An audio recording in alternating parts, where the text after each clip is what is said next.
Пайғамбарымыз Мұхаммед Мұстафа салаллаху алейхи уассалам 50 жастан асқан шағында ол перзенті болды. Қуаныш ішіне сыймай шаттанды, көп шүкір дұғалар жасады. Баласы 7 күндік болғанда ақиқа жасап, ұлым Ибрахимдей тақуалы болсын деп, ұлына Ибрахим деп есім қойды.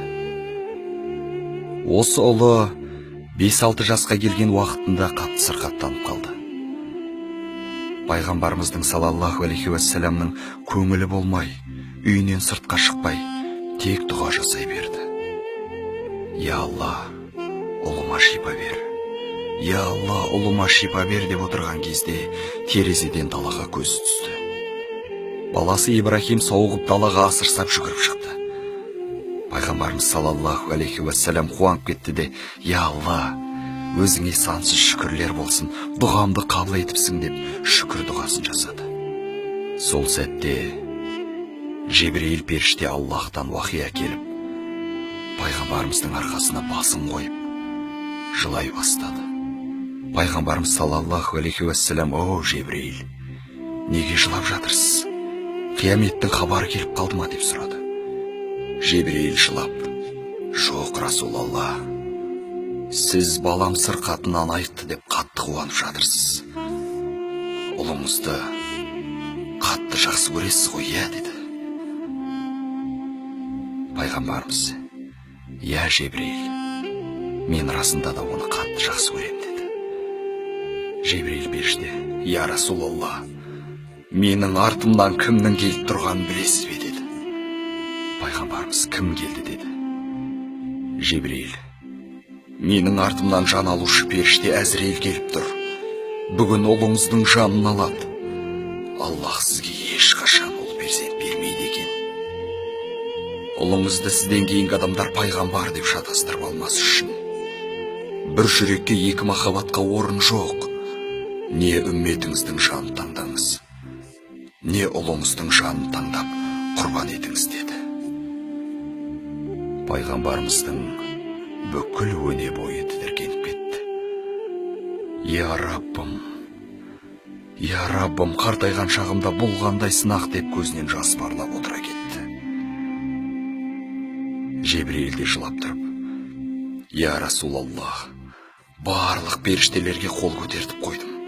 Өзімде дұға жасаймын. Келіңіз дұға жасайық. Ұлыңыз сіз дүниеден қайтқаннан кейін жанын алсын деп дұға қылайық. Аллах қабыл етеді» деді. Пайғамбарымыз жылап: «Ей Жебірейіл, мен ұлымның өмірін сұрағалы жіберген пайғамбар емес едім» деді. Үмметім, ей Алла, үмметім» деп пайғамбарымыз жылап отыра қалды. Көзінен аққан жас сақалына тамды.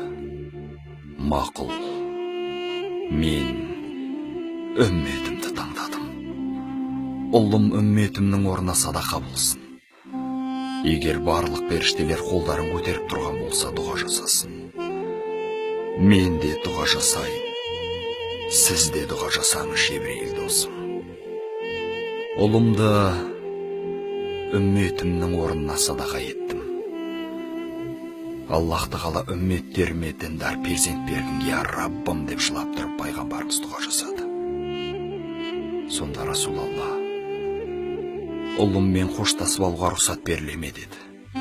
Жебірейіл періште: «Әзірейіл періште сізден ұялып кірмей, сіздің рұқсатыңызды күтіп тұр».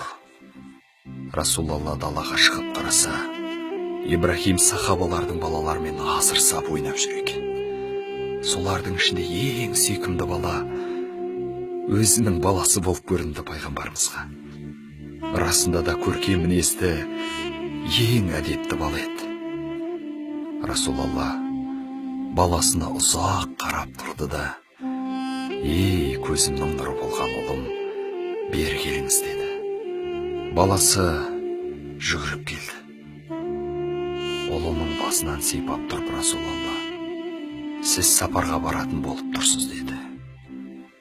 «Олай болса, мен жаңа киімдерімді киіп алайын» деді. Расулалла жылап тұрып: «Жоқ, киім керек болмайтын, дүниені қажет етпейтін жаққа кетуіңіз керек болып тұр. үйімізге бір мейман келіп тұр. Сол мейманды зиярат етіп шығыңыз деді. Ибрахим әкесі сияқты зейінді бала еді. Дереу түсінде де қолындағы жаңғақты көрсетіп: «Мынаны балалардан аманат қалып едім. Осыны қайтарып беріп келейінші» деді. Пайғамбарымыз: «Я Раббым, осындай аманатым бар деп тұр, қайтарып берсінші» деді. Ұлы барып жаңғақты балаларға қайтарып беріп, барлық балалармен қоштасып шықты. Тіпті кейбіреулермен үлкен кісілерше жүзіне тегізіп, құшақтасып қоштасты. Жебірейіл періште тоқтамай жылап тұрды. «Я Расулаллах, келіңізші дұға қылайық» деп. Пайғамбарымыз ұлына қарап тұрды да: «Ұлы келіп, я Китай, кәне бастаңыз. Сіз ата-ана жайында маған көп деген хадистер айтқансыз. Сіздің алдыңызға түсіп жүрсем, құрметсіздік болады» деді. Бұл сөз Расулаллахтың өзегін одан сайын өртеп кетті. «Я Аллах, парасатты ұлым бар еді» деп жылай бастады. Жолда бала сахабалармен қоштасты. Тіпті Әбу Бәкір Сыдықты құшақтап та жатты. Олар түсінбей, неге Расулаллах жылап жатыр деп қалысты. Үйге кірген кезде бала Әзірейілді көріп: «Әкетай, бұл мейман кім? Мен оған қарасам қорқам» деді. Расулаллах: «Қорықпаңыз, бұл мейман сондай, әкеден баланы ажыратады. Бұл өмірдің қысқа әрі құнды емес екенін көрсетеді, қабірстанды көркейтеді» деді. Сол сәтте баласының басына ауру келді. Баласы: басым қатты ауырып жатыр» деді. Расулаллах тізесін бүгіп: «Келіңіз ұлым, тіземе басыңызды қойыңыз» деп айтты да ұлын қатты құшақтап: «Ей Жебірейіл, Әзірелге айтыңыз, баламның жанын ауыртпай алсын» деді. Жебірейіл де жылап тұрды. Баласы әкесіне күлімсіреп бір қарады да жан тапсырды. Расулаллах өзінің ұлының мәйітін өзі жуды, өзі кебіндеп, өзі жерлеп болды да жылап жіберді. Сахабалар: «Я Расулаллах, өзіңіз қайтарған нәрсені өзіңіз жасайсыз ба?» деді.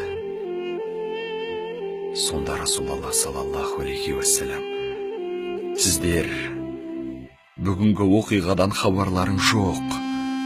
Егер бұл оқиға басқа бір адамның басына түскенде шыдап тұра алмас еді» деді. «Егер ұлым сіздердің балаларың болғанда, қазір орталарыңызда ойнап жүрген болар еді. Міне сондықтан пайғамбарымыздың аты аталған кезде міндетті түрде салаллаху алейхи уассалам деп салауат айтуды ұмытпаңыздар».